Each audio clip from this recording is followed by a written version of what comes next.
Well, good morning, everyone. It's great to be with you. I'll do that standard announcement. Make sure you turn the ringers on your cell phones extra high, so we can hear them. We sound better that way. We're going to have a long, and I'm quite confident, interesting conversation about poverty, legislative remedies, ideas in Congress, and whether or not there is anything now worth talking about that can change the status of the issue of poverty within Congress and, of course, the facts on the ground.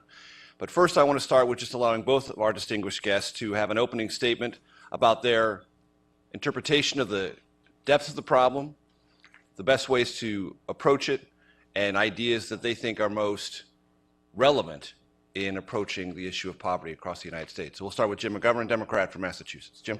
Thank you very much, Major, and I want to thank Catholic Charities and all the groups that are responsible for putting this discussion together, and happy to be here with my colleague from North Carolina and look forward to this discussion. We've been told we can provide a little bit of an opening statement, so I wanted to begin by letting you know that my critics sometimes call me a bleeding heart liberal, and I accept that title, quite frankly, because my heart does bleed when I meet a child who doesn't have enough to eat, when I go to a homeless shelter and see people who don't have homes, when I go into a community center and talk to somebody who just lost their job. I think all of our collective hearts ought to bleed for people who are struggling and for people who are suffering in this country. I'm someone who still believes that the New Deal was a good thing. I believe the Great Society was one of the most important anti-poverty initiatives that this country has ever undertaken, and there's a lot to be to brag about in terms of poverty that was alleviated as a result of the programs there. I'm a Catholic who spent many years in El Salvador during the 1980s working with Jesuit priests, and I embrace liberation theology. I believe that faith and I believe that politics ought to be about more than ritual and ought to be more than about nice words, but ought to be about action and work. I'm a believer in dynamic and efficient, in a dynamic and efficient federal government. I think that we need a strong government if we are going to solve this issue of poverty. I don't think government is perfect, but I don't regard government as evil, or I don't regard government as the enemy. I regard government as a necessary partner in this battle to eliminate poverty in this country. I'm also a believer in a strong private sector. I want businesses to succeed. I believe a strong economy is one of the ways you eliminate poverty because it creates job opportunities for people. However, it troubles me that we're in a city that goes out of its way to idolize the rich and too often scorns the poor. There's nothing wrong with being rich. I wish I were. But it should matter how you obtain that wealth. And we should be concerned about those who obtain their wealth basically by exploiting labor, by enforcing low wages. There are millions of citizens in this country who work. They work hard, and they're earning minimum wage benefits. They work full-time, and they still live in poverty. They're still eligible for SNAP or food stamps. They're still eligible for the low-income heating assistance program. They still need the federal government, these social safety nets to help them just get by. I'm glad the president wants to raise the minimum wage to $10.10 an hour. I wish we'd have a vote in Congress on that. But even that, while it would alleviate poverty, in and of itself is not the answer. I spent Monday night at a homeless shelter in Worcester, Massachusetts, where I'm from, the Interfaith Hospitality Network. And it was an interesting shelter because it was a shelter for families. And all the families that were there worked. But we now have this issue with working poor. You have these people earn just a little bit too much to qualify for the state-subsidized shelter programs, but they don't earn nearly enough to be able to afford rents, in the city of Worcester. And so, we need to figure out ways to better connect the dots. Let me just say this, kind of give me my reasons, some reasons how I think we need, why we have poverty in this country. One, first of all, people don't earn enough money. People earn a better salary, they can get out of poverty. That's why we need to raise the minimum wage. Secondly, we have underfunded a lot of the most important programs of the Great Society and the New Deal. Don't forget, in the 1970s, we almost eliminated hunger in America. Bob Dole, a Republican, and George McGovern, a Democrat, came together, and we almost reached that goal. Then the 1980s came when we began to chip away at that social safety net, and today we have 49 million Americans who are hungry, 17 million are kids. We also need to understand that, unfortunately, we've begun to think very small in the city. We don't tackle big issues anymore. No one's talking about, when you say, I want a new war on poverty, they look at you as if you're eccentric. Bottom line is, we need to think beyond these little postage stamp solutions and think bigger and more holistically. The other thing is, the poor don't have a place at the table. It's just a fact. I mean, those with money, those with wealthy connections and powerful connections, they're the ones who have the most access to the deliberations that go on in Washington. We need to figure out a way to empower those who are poor to be able to have a voice. We're on the Agriculture Committee, and I fought hard against these food stamp cuts, but we never had a single hearing in the committee. The subcommittee on nutrition had no hearings. The full committee had no hearings.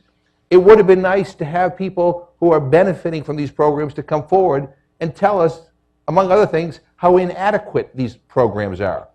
That when you're on food stamps, it's not even enough to get through the month without going to a food bank.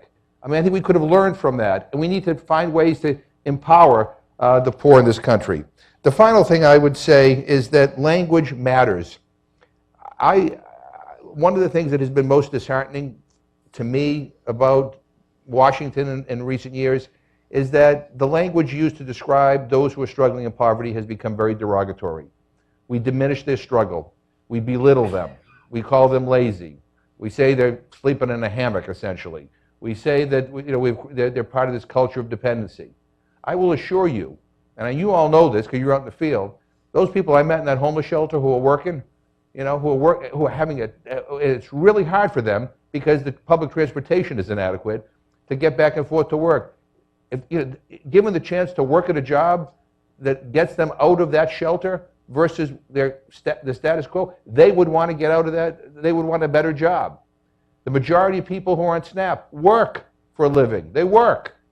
And we're subsidizing Wendy's and Walmart and all these other companies that could are perfectly able to increase wages but choose not to. So one of the things that we need to do on the federal level is we need to appeal to our private sector to have a conscience, and we need not to slash away at programs like Social Security or Medicare or Medicaid or SNAP that have been so essential to helping so many people not fall through the cracks. Congressman Hudson.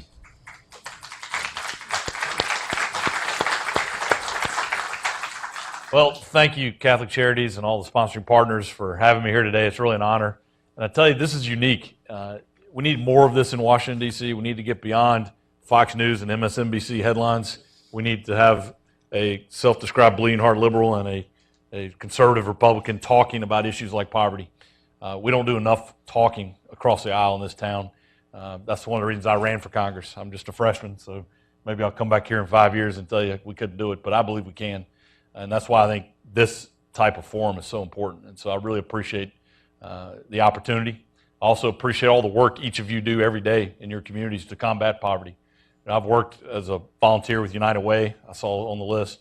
I was a bell ringer for 4 years with the Salvation Army in front of the Target in Kannapolis, North Carolina. So I appreciate what you do. I understand what you do and how vital it is in our communities and how important the work you do has been in alleviating poverty.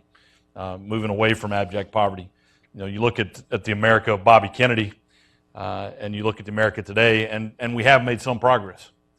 There's still 46, 49 million folks living in poverty, and so we haven't done enough. But the work you do every day does matter. Our country was founded on the principle of equality of opportunity. So opportunity, to me, is the promise that is America. You think about all the people who came here from the original folks who settled this country to modern day. People come here because where they lived in Europe primarily, you were stuck in the place where you were born socioeconomically. You had no ability to rise out of your economic status there. But you come to America and you can work, and based on your intellect and your hard work, you can achieve anything. That's what's great about America. That's the American dream. And that's, to me, is the essence of what it means to be an American. And for this reason, government alone is not the answer to solving the poverty problem. We need everybody working. We already spend roughly $800 billion a year on government services for anti-poverty programs. And while these services are vital, it's going to take more than money to solve these problems. We need to be more innovative in our approach to ensure that the money we're spending is actually meeting the needs of the folks back home. And that's really what this is about. You know, Jim and I come at this from maybe different perspectives. If you watch our floor votes, we probably cancel each other out a few times.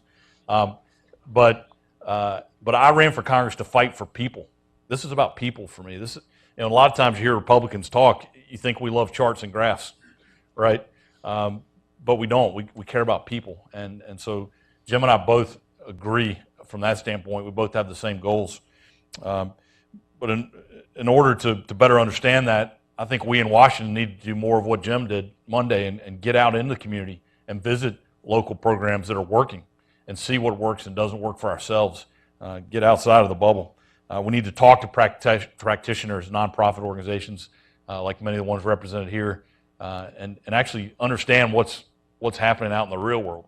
You know, I admonish my colleagues all the time. I try to go home every weekend and travel my district, and so when we have discussions, whether it's in our Republican conference or on the floor, I try to bring back examples of real people I've talked to instead of the charts and graphs, because again, it is people. You know, poverty, like I say, has changed over the years, but the problem is that our delivery of poverty programs has not changed. You know, you think about a car from the 1960s, we're still driving that car from the 1960s, and all of you are doing a great job keeping it in shape, keeping it tuned, keeping it cleaned and working. But think of the gas mileage we're getting from that car. Think of the fact that it probably didn't have an air conditioner in it. I mean, it doesn't have electrical windows. We got the old crank windows. I mean, this is a 1960s model. Let's look at a new model that's more fuel efficient, that can deliver these services in a better way, that gets better results. And so efficiency is definitely one of the things we need to look at. You know, and I agree with Father Larry. And he loves to talk about the fact that we're not needing a social safety net. What we need is a bridge. We need a bridge for people so they can be lifted out of poverty. And I agree with that completely.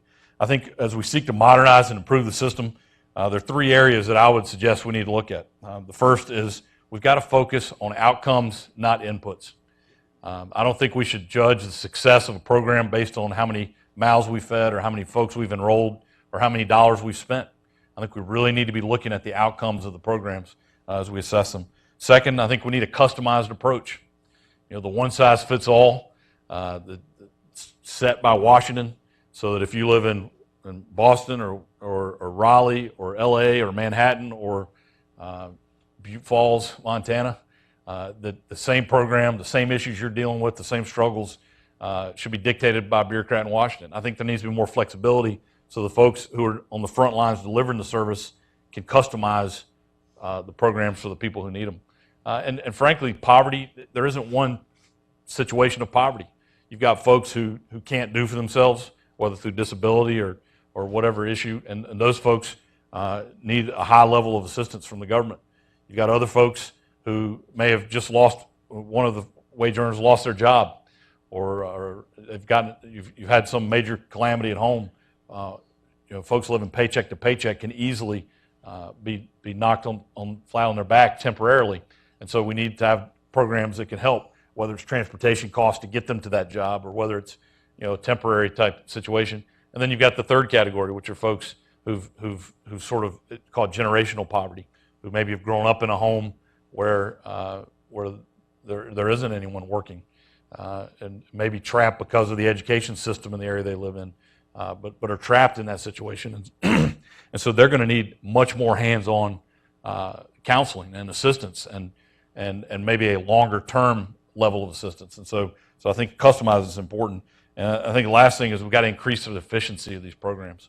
Again, I said we spent almost $800 billion last year on poverty programs, 92 different programs. Every one of them has overhead. Every one of them has rules. Every one of them has ways to access them. If we could streamline this process, eliminate some of the overhead, let folks on the ground make the decisions, have more flexibility, you'll actually have more money to spend on individuals. So I went a little longer than I meant to, but that's sort of just some of my overview thoughts on this.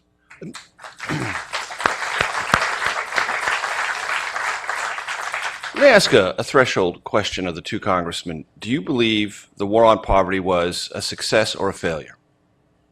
Jim? I think it was largely a success, but it's not complete. There's a lot more to do. The fact of the matter is that, as I mentioned in my opening statement, a lot of the initiatives in the war on poverty have been underfunded. We haven't kept up with inflation, the cost of living, and I do believe with what Richard said about we want programs to be as efficient as possible, and one glove doesn't necessarily fit all. But the SNAP program is one of the most efficiently run federal programs we have, and yet we cut it, and people are going to be hurt by it. But I embrace the war on poverty. I think we ought to renew the war on poverty, and I think we ought to be talking about how do you end poverty in this country, which is something we're not doing very much of in the Congress. Richard? Yeah, I give it an incomplete at best. I think, like I said, we've moved people out of abject poverty. The world that Bobby Kennedy looked at, for example, or George McGovern looked at, there were a lot more people who didn't have electricity, didn't have running water, lived in, a level of poverty that's, I'd say we've, for the most part, moved out of. So I think from that standpoint, it has been successful. But I believe we've sort of stagnated at a point where, rather than lifting people out of poverty, we're now trapping people in poverty with federal programs, with the limits on the programs, with the fact that if you're in a poverty program, you're receiving different programs of assistance, then you actually get on your feet and get a job. As you start to earn a little bit of money, you're then hammered with almost an 80% actual tax rate, and you start to lose those benefits just as you're starting to cross Father Larry's Bridge. And so I think we need to modernize the way we do these programs so that we incentivize people to take that bridge, to move out of poverty. And so from that standpoint, I think it needs a lot of improvement. But I think that discussion is a discussion we need to have across the aisle. Let me pick up on a couple of threads, the things you've both said about efficiency, and Jim, you talked about sometimes you are working poor and you fall on one side or the other of what feel to those who are working poor arbitrary lines. They don't make any sense to them. Let me introduce something that might sound radical in our current context, but one of my favorite books on my shelf at home is a book written by Daniel Patrick Moynihan when he worked for the Nixon administration called The Politics of a Guaranteed Income. It was an idea seriously considered by the Nixon administration then. It was one of the ideas presented to President Obama, quickly rejected, though, during the deepest parts of the Great Recession when they were looking at the stimulus. Do you think that is a concept worth discussing in America? That is to say, a guaranteed income that would provide this bridge or safety net and take away the vast array of classifications, qualifications, rules, and other of these bureaucratic dimensions of the war on poverty, and establish a agreed upon, democratically discussed and debated threshold, and then make that the essential approach of the federal government to poverty? What do you think? You want to switch up the order? Sure. Well, I disagree with that concept because of what I said in my opening about what is the American dream, what is the fundamental essence of America. People don't come to America every day from around the world because we have a certain minimum wage. They come here because they realize that they can achieve anything in America. I believe, I sort of look at success as a ladder, and each one of us is born on different rungs of that ladder. But what's great about America is you can climb that ladder. And you may start pretty high up and you can climb. You may start at the bottom and you can climb, and anybody can achieve in this country. And your fear is that a guaranteed income would take away that incentive for erase all those incentives. And frankly, I think one of the things Jim said I agree with is language matters. And I think if we talk about people in poverty, these people over here, these poor folks that we need to help, I think that's wrong. I think poverty affects all of us, and the same principles that are good for a wealthy business person are good for someone trapped in poverty. The same principles of equality of opportunity, and what we need to do is look at programs like what I talked about, the disincentive to earn money that traps people. We need to look at bridging that gap to get people into the opportunity ladder so they can climb for themselves. To me, a guaranteed opportunity is much more important than a guaranteed outcome. Jim? Well, I have a little different perspective on this. I mean, I don't think anybody in this country, which is the richest country in the history of the world, should be living in poverty. And again, some of the poverty in this country is pretty extreme. Now, we don't, thanks to some of the programs we don't have people starving like we did in the 1960s, but there are people who are perishing as a result of being stuck in a really, difficult and awful situation. And I'm all for, I want this country to be the land of equal opportunity. It isn't right now. It isn't. Those people I met with at that shelter who are working, I mean, it's not because they don't have initiative or they don't want to take advantage of, kind of with the opportunities that are out there. They're just not very many opportunities for them. And they have families. And I don't think we should ever get to the point where we say it's somehow acceptable for some to be living in a condition that all of us would here consider unacceptable for ourselves. And I don't think, I think it's worth discussing. The problem is, I think, as Richard pointed out, is the politics here.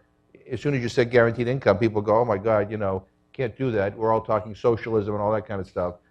But we ought to be thinking in those terms, that there ought to be kind of a line that people can't fall below. And I don't think that takes away from the incentive of doing well, because quite frankly, people want to keep on doing better. I mean, you want to move from an apartment to a home, from a home to a bigger home or whatever. You want to make sure you can afford your kids to go to school and all that kind of stuff. So, the incentive to do well here is always there.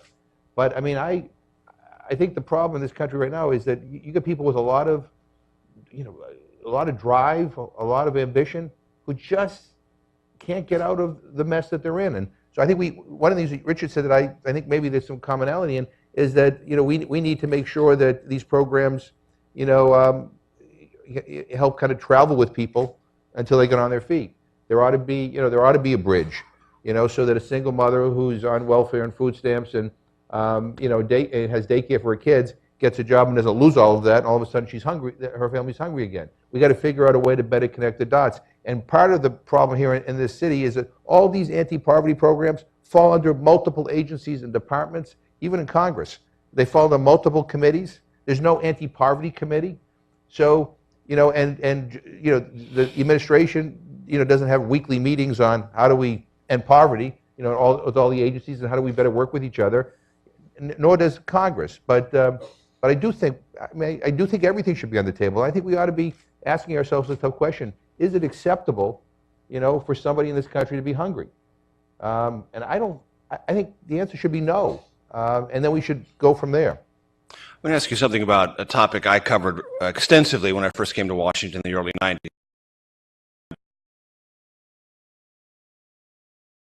Clinton administration were very stout-hearted Democrats led by Ted Kennedy at the time from Massachusetts, who thought welfare reform would be a disaster for this country, a catastrophe for the poor.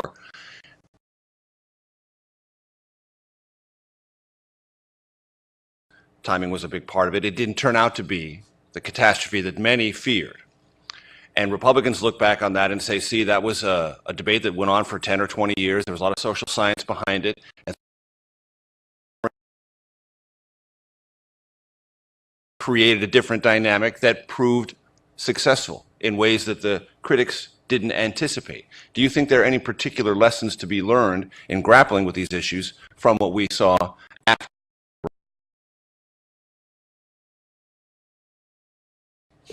I think welfare reform, to be honest, is a mixed bag. I mean, I think there's some things you can point to that are good, and there's some things that you can point to that aren't so good. I mean, the fact that we're having a discussion today on poverty tells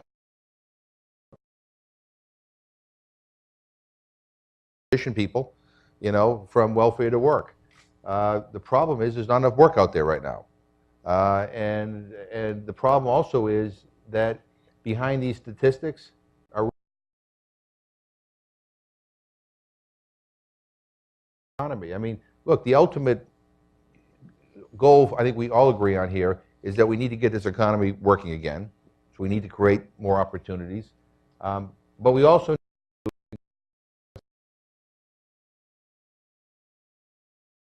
in this day and age that allows people who work to not live in poverty. And I think that's where a lot of the emphasis needs to be. As the economy is getting better, I don't want it to get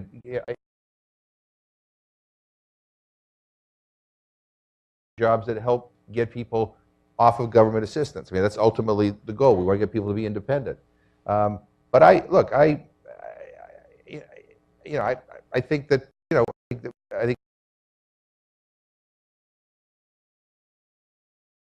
some things that some of us thought would be more disastrous turn out not to be. But I don't think we can say that that's a success as we stand here today. Richard? The number of folks who came off of the welfare rolls and went into the workforce. Part of why it was able to be successful, I agree with Jim, was the economy was flourishing, and so the job opportunities were there. But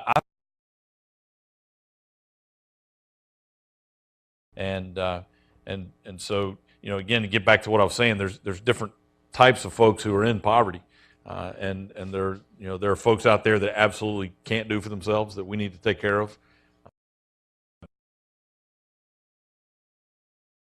Approach, but there are other people out there who have an incentive to not work. 60 Minutes did a show a couple of years ago. They said a single mother on all the different poverty programs would need to earn about $60,000.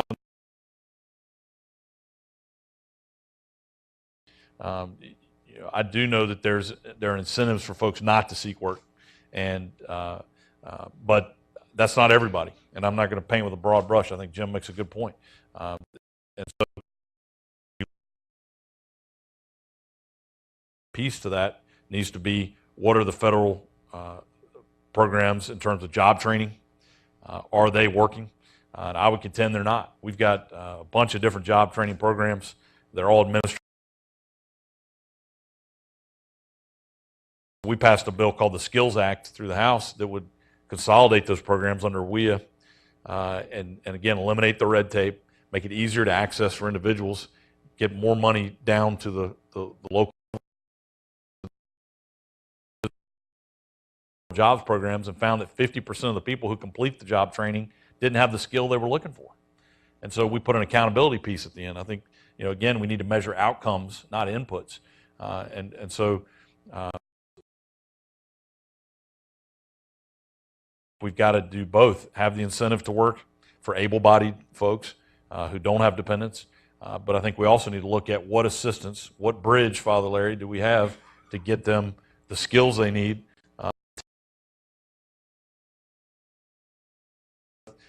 They don't have the ability to access the opportunities that America offers if they have a failed education system, if they don't have the job skills to meet the jobs that are out there, if they don't have the money to work.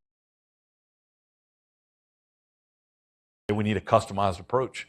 We need to have folks who can customize, case by case, what kind of poverty assistance individuals need out there. I want to ask about the politics of this a minute. I'm reminded of something I saw. Now, I know you're struggling to figure out what on earth a documentary about the Big East Basketball Conference has to do with this topic. Trust me, I'll get there in a second. John Thompson, who was then the coach of Georgetown University, was talking about how when that conference contract with ESPN, he got to buy better clothes and get a shoe contract, and he said, I want to be rich. I've always wanted to be rich. Rich people are listened to. We pray for poor people, but we listen to rich people. And I think he was just stating an objective conversation about poverty. Doesn't happen very often in the cloakroom, I'm willing to guess. It doesn't happen every day or even every other week at the White House. And I want to put before both of you, why do you think that is? Why that the poverty now isn't as pronounced as it once was, that there is maybe, if not an acceptable level of poverty, and a tolerable level politically in this country, and that the impetus to do more driven by constituents for members of Congress like the two of you. Jim? Well, as I said, it bothers me greatly that when we have these conversations about how do we deal with poverty, we don't invite They don't have super PACs. They don't always vote. Being poor in this country is hard work. I spend lots of time in food banks. I spend lots of time in shelters. Figure out how to put food on the table. I mean, that it's like, coming down to Washington and lobbying your congressperson, is not part of the equation, even if they could afford to come down to Washington. And I really do think that this people who are well off, by interests that are well off. And even in my own party, I'm disappointed. I'm glad the president is talking about income inequality, but don't talk about poverty in presidential elections because it's not very popular. I don't care whether it's popular or not. Part of what we're here to do is to lead, and to convince people that this is a problem that impacts them, even if they're and so, again, going through the farm bill. I mean, the sushi rice growers got a nice deal. They're well off. They're well off. But those people who farm bill, but we allowed this Recovery Act money to run out, so there was an $11 billion cut there. But I'm disappointed that so many in my own party voted for the farm bill. I think we should have had a fight over that. We should that increases hunger in this country. It's that simple. That's where the line should have been drawn. And so I think we need to be less timid. I'm speaking about my own party, and more aggressive in kind of years to do a White House conference on food and nutrition, to figure out how we end hunger in this country. We don't, we have programs. We don't have a plan. I asked the Secretary of Agriculture, what's the plan to end hunger? He'd give me a speech. Well, we got this. Should give me this, this, this. I asked the president, he might give me a different answer. But there was no plan to holistically deal with this. I don't understand why we can't just get everybody in a room and say, this is how you do it. This is what has to happen. Whether it's raising the minimum here or refining them over here, whatever it is, we ought to have a plan. And so we could talk about this stuff until we're blue in the face, but unless we take it on holistically and actually develop a plan, we're going to have this conversation next year and the year after. Do you get much conversation from your constituents about what are you doing in Washington to alleviate poverty? Do you hear that in the cloakroom? Do you consider that for the House Republican majority a near priority? Because I know it's not a top priority, but is it a near top? Most people, they don't say, what are you doing to end poverty? But they say, what are you doing to help me get a job, or my brother get a job, or my sister? It's a lot of the issues that deal with poverty are issues that affect everyone. I don't want to say this category of person needs to get this certain type of treatment from the federal government and this category of person gets a different kind of treatment. I think we need to look at how do we expand opportunity for everybody. What are the structural barriers to folks who are trapped that we can, by reforming those programs, we can create that opportunity, create that bridge. I think when you look at it from that perspective, when you talk about things like job skills, when you talk about things like food banks, and I think those issues are very popular. Requires leadership, and my colleague and I disagree on philosophy and political perspective about as far as you can get on the spectrum, but I admire him greatly. He's been a real leader on this issue, and I think that we can find common ground because we both come at it from our heart. And I'm excited that Paul Ryan, one of the leaders in the Republican side of the aisle, is now taking this on as a priority issue, and he's going to be coming out with a proposal. And I'm excited to see a national leader like Paul drive this issue because it takes leadership. It's going to take leadership of both sides of the aisle to stand on our own principle, but to reach across the aisle and be willing to work on this. Since you mentioned Paul, I was less excited about his budget. I just want you to know. very convenient segue for me, because let's talk about that for a little bit. The people in this audience know, if they haven't seen already, they soon will know, that the Ryan budget, among other things, proposes an end of the Children's Health Insurance Program, folding that into Medicaid and subjecting Medicaid to substantial $700 billion.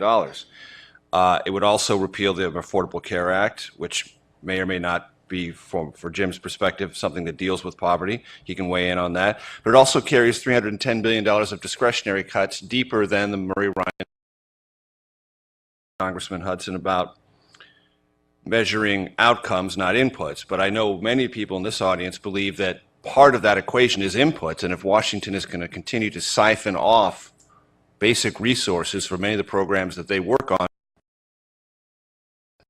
do you find the Ryan budget and these numbers defensible in the context of the cuts that I've just described and no new tax revenue to alleviate and to maybe balance them off? Well, there'd be a ton of new tax revenue. If we pass the Ryan budget, the economy would take off.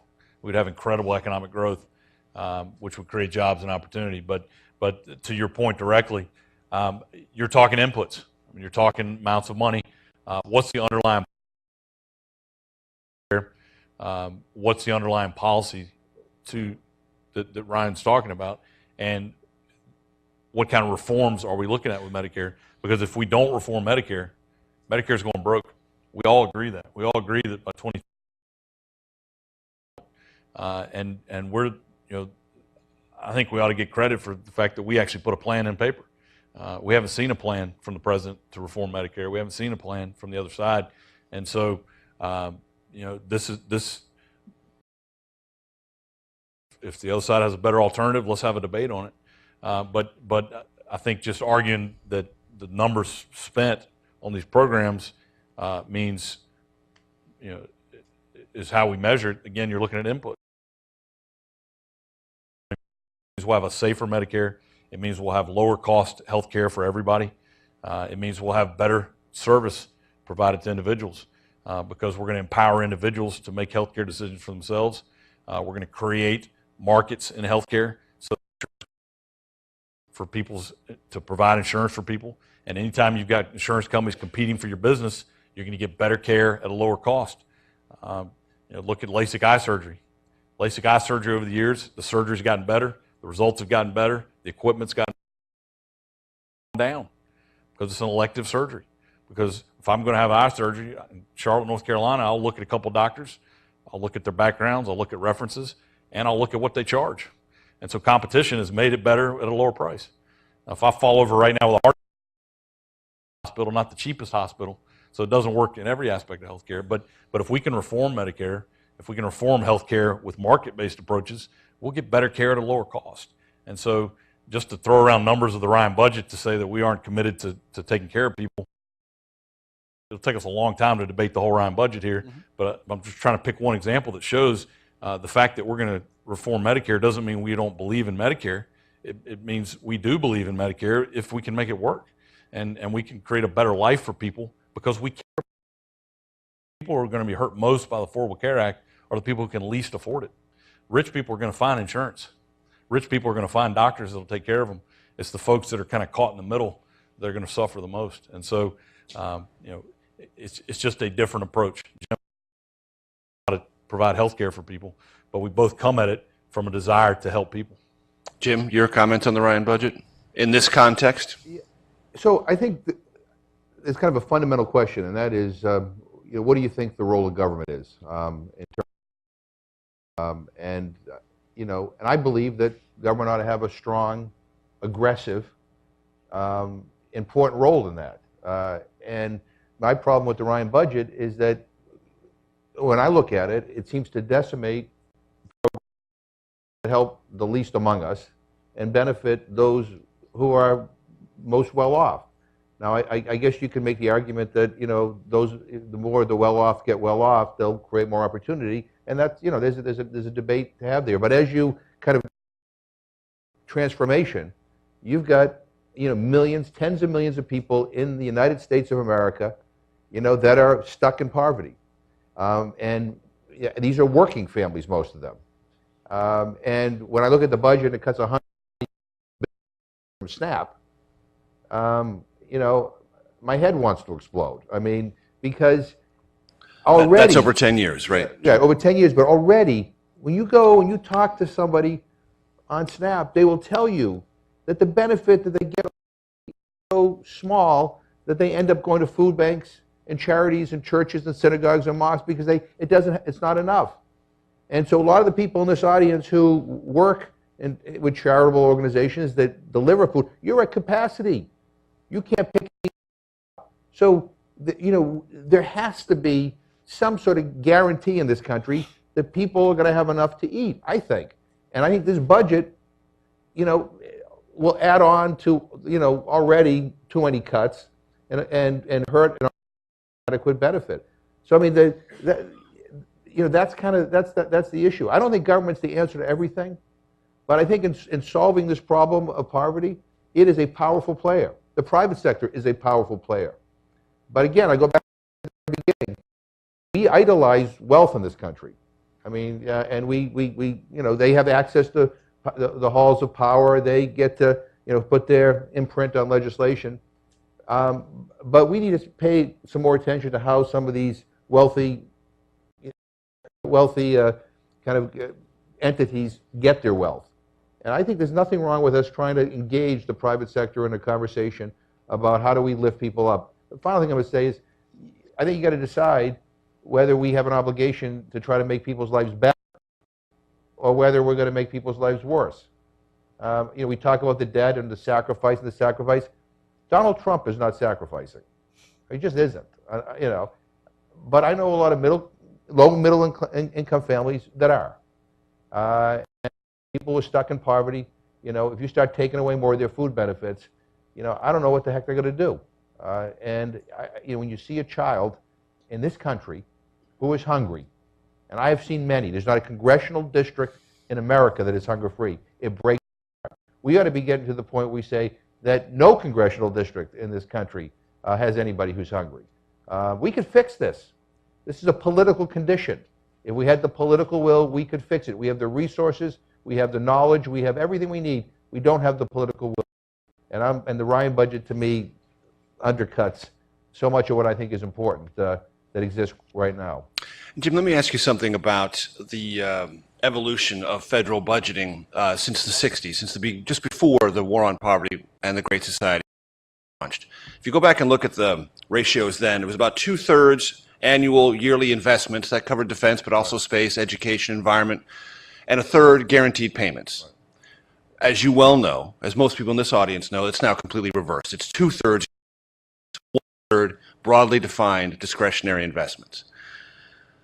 So even under the best of circumstances, even with a president like President Obama, who I would assume you believe at least his heart is in the right place, has the impediment of 2/3 guaranteed payments through Medicare, Medicaid, and other things that disallow him from pushing that ratio in a different direction. Now, Congressman Hudson brought up the imperative to reform entitlement spending to do things to change this ratio. But in your opening comments, it sounded to me as if you wanted to protect them essentially where they are. Talk to me about this ratio and if it gives you any sense of discomfort as a matter of policy or a matter of politics, that even if we wanted to, pushing that ratio of yearly investments, of which this audience is concerned with, is very difficult with the imperative of 2/3 of the budget devoted to guaranteed payments. So kind of my problem with the way Congress operates right now is, rather than say this is our goal and how do we get there, we treat people as line items. And we're not, so, when we talk about policy on entitlements, it's like, we talk in terms of, well, 2032 or whatever, Medicare will be at this level, and therefore we have to cut. With not a lot of discussion about cutting benefits, what would that mean? How would that impact people? And I think we have to have a kind of a different discussion. Yes, there are. We're going to have to find additional resources. If we're going to, unless we're going to cut the benefits that some of the people are going to get on Social Security and Medicare in the future. Now the question is, do you just cut and deal with it by lowering benefits or lowering people's quality of life, or do you start talking about revenues, or about kind of adjusting? You get the revenues for some of these programs. Social Security, there's a cap on the amount that is taxed. The question is, do you play around with that a little bit? Do you talk about increasing the retirement age? which sounds like a simple idea, except if you're a bricklayer, except if you're a nurse on your feet all day. There are some things that you just can't do, even though we're living longer and longer and longer. But, I want people not just to be able to get get a check from Social Security, or have something called Medicare that does just for the sake of saying that. I want to make sure people's quality of life improves, and I think that's where the discussion ought to be. So yeah, we need to reform entitlements. There's some tough choices, but what I don't like is the discussion is the only way you can reform entitlements is by hurting beneficiaries, is by lowering the standard of life, mostly for people who are in the low income. And I think that's the wrong conversation. And I think Democrats, have kind of have fallen for that kind of line of reasoning. We need to change that, and if it means additional revenues, we're going to have to talk about it. I'm willing to pay more in taxes, if we could eliminate hunger in this country. And guess what? If you could eliminate hunger in this country, you'd save billions of dollars. Kids who don't eat don't learn in school. Senior citizens who take their prescriptions on an empty stomach because they can't afford their food end up in the emergency room. We pay for that. We pay for all that stuff. I mean, there's a huge cost to poverty. So just as we want to, we want to reap the benefits of tax incentives and tax cuts for corporations and wealthy people, that's good. We also understand there's a benefit to investing in people in the middle and the lower income as well. Congressman Hudson, on entitlements, you spent a lot of time talking about Medicare. Obviously, there are other things that are in the Ryan budget and Republicans have talked about. The reforms to SNAP are theorized as delivering better services at a lower dollar and having tighter eligibility requirements. Same thing with Medicaid. If you're going to move the Children's Health Insurance Program into there, obviously you're thinking that can be done at a better cost and deliver services better. Philosophically, talk about why you think those proposals are more defensible than clearly Congressman McGovern does.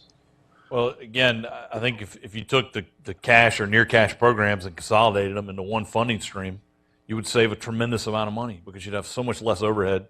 You've got these administrations administering all these different programs. They're all taking their cut. I don't know if y'all heard the old joke of the little boy who wrote God and wanted $5. He wrote, "Dear God, please send me $5." Put it in the mail to God, Washington, D.C., and to put it in the mail. Postman gets it, says, "Oh, this must be for the president." So he sends it to President Obama. The president reads it. He's so amused. He tells the secretary to send him $1. The boy gets it in the mail. He's so excited. He says, so he sits down immediately and writes a letter. "Dear God, thank you so much for the $1.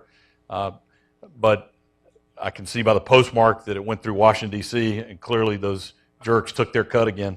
And so I only get $1, not the $5. So, I mean, there's some truth to that. And I think, again, we need to focus on the outcomes. I mean, I agree with Jim. We shouldn't stop at anything to make sure there's no starving child going to bed hungry tonight. But how do you get there? And philosophically, I think by streamlining into a funding stream, making that funding stream available to groups like Catholic Charities who can do a case management type program where you can look at that individual and tailor a program to them, we will save tremendous amounts of money, but be so much more effective.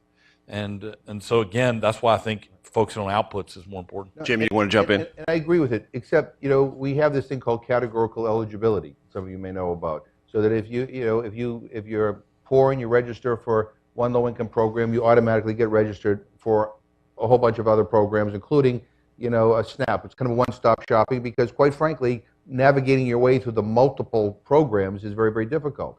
So this was a John Kasich reform during the welfare reform debate to try to make it easier for low-income people to access all the government programs that exist, because I think we all should agree that if you're eligible, you ought to be able to get something to be able to deal with one of your challenges. But that kind of streamlined process saved a lot of money for the states in particular. There's an attempt to try to undo it in the House of Representatives. In fact, we had an amendment in the Agriculture Committee to try to obliterate that whole concept entirely, and then we kind of adjusted it on the House floor. But so the goal should be streamlining to make sure people get what they need, not streamlining to make it more difficult for people to get what they need. And and part of my and we agree. I think there's a lot of stuff we agree on here. So I'm not pointing to you, but it's just, part of the problem here is that I think there was an attempt to try to reform some of these programs by making it more difficult for poor people to access them. That doesn't solve a problem. That just creates a whole bunch of other problems. And so, yeah, let's consolidate, let's streamline, but let's also understand that if we're going to try to transition people to work, we need to invest more in workforce training. You can't just say you got to work, you're on your own. We have to make sure that the educational opportunities are there. We have to make sure that that there's enough funding to make sure that people can take advantage of those ladders of opportunity and get to the goal we both want, which is independence. And I think what all the families that I've talked to who are struggling in poverty want. That no one likes being poor. And yet sometimes when you listen to the debate on the House floor, you think it's the greatest thing in the world. Oh, God, I hit the jackpot, I'm on SNAP, But, what a lot of people don't realize is that the average benefit for SNAP is $1.40 per meal per day. I mean, what the hell can you buy with that? At the shelter I was at in Worcester, a mother and her 16-year-old son, mother's on disability, barely able to make ends meet. She makes too much to be in a state-funded shelter system. She's in this special shelter, and her food stamp benefit for her and her son is $16 a month. And she's like, what do I do with that? And I think we need to understand that what we're providing people right now doesn't make the cut. It's not enough. And people need to eat. That's one thing we ought to all agree. Everybody ought to have enough to eat in this country. Speaking of that, you don't know this. One thing, sure. And not to be argumentative, but I think it underscores the philosophical difference when you talk about categorical eligibility. That's something I'm opposed to because it's sort of like when you come here to Washington, D.C., if you forgot your toiletry kit and the federal government supplied you with one, they would probably put a lot of stuff in there you wouldn't need. If you tried to create one kit for every person in America, there's going to be a lot of waste. There may be things in there I don't need to use. And so with categorical eligibility, what happens is you sign someone up for SNAP whose income is higher than the requirement on SNAP. And so I think the better approach is to have more of a case management type deal where the individuals on the ground can decide what individuals need so that you're not putting those extras in there. And so that's why I just think philosophically it's a better approach to have one funding stream versus categorical. But just to be clear, so if I signed up for a low-income heating assistance and I'm automatically signed up for SNAP, I don't get SNAP unless I'm eligible. And so so it's a little different than a toiletry kit because you don't get what you don't need. And so if you don't need low-income energy assistance, you don't get it. If you don't qualify for SNAP, you don't get it. But the fact is that, again, the one thing I've learned is that it's hard work to be poor. It just really is. And I don't know how people do it. And it takes everything, all the energy that an individual has just to get through the day. And so to navigate all these programs is really, quite overwhelming. And if an elderly person is entitled, who's living on her, a retired teacher living on this measly pension from 1952, all of a sudden qualifies for LIHEAP because she can't afford her fuel, and she's enrolled in SNAP and finds out, what, I earn so little that I can get some assistance with my food, that she can actually put more food on her table and take her medication with the food. I mean, that's all good. I mean, helping people is a good thing. And I don't think it creates dependency, but I think we have a moral imperative here to respond more aggressively to the issue of poverty. I really do, and I think I just close with this. You don't have to agree on everything to agree on something. There are some things we agree on. We ought to do those things. I mean, we ought to do those things. It's hard because we have leaderships on both sides that make it difficult.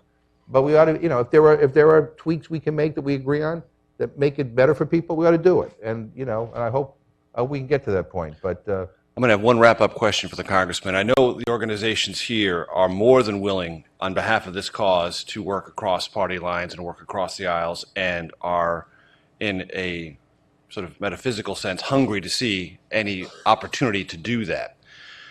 Jim has been in Congress for a very long time. Jim and I met many years ago when he was a communications director for Joe Moakley, congressman from his district. So he and I have known each other for a very long time. I'm only getting to know Congressman Hudson. He's new to this, but the Washington climate is a bit dispiriting in the arc of bipartisanship. I've certainly observed that in my long time here in Washington. And Jim, you just mentioned you don't have to agree on everything to do something. So one thing I want to ask the two of you is, you could, if you wanted to, put together an ad hoc bipartisan caucus on poverty right now. You could start it, the two of you, if you wanted to. I mean, those sorts of things happen through initiative. And I'm not demanding that of you. I'm just throwing it out there as a way to begin a conversation that has, as I think the audience here would appreciate and does appreciate, specificity, philosophy, and real numbers. You guys are versed in them. There's a conversation that can be had. So I just put it before you and give you 30 seconds to sort of give us your take on either your interpersonal bipartisan prospects or those within the House itself. Congressman Hudson? Well, I think if you lock Jim and locked me into a room together, we could solve this if we had the power to do it.